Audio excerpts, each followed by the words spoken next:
Эгер бирөөгө бут тосо турган болсоң, жакшыраак бут кийимиңди кийип ал. Эгер бирөөгө көр казсаң, тереңирээк каз. Анткени ошол көргө өзүң түшүшүң мүмкүн. Бирөөгө жала жапсаң эгерде, жакшылап ойлонуп көр. Биздин динибизде айтылат.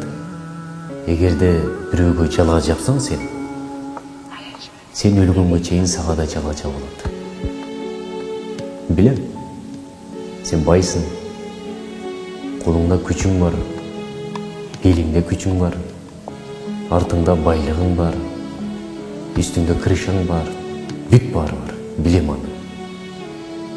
Бирок ошолордун баарын жараткан Кудай Таала. Мен ошол Кудай Таалам менен мамиле кылып атам.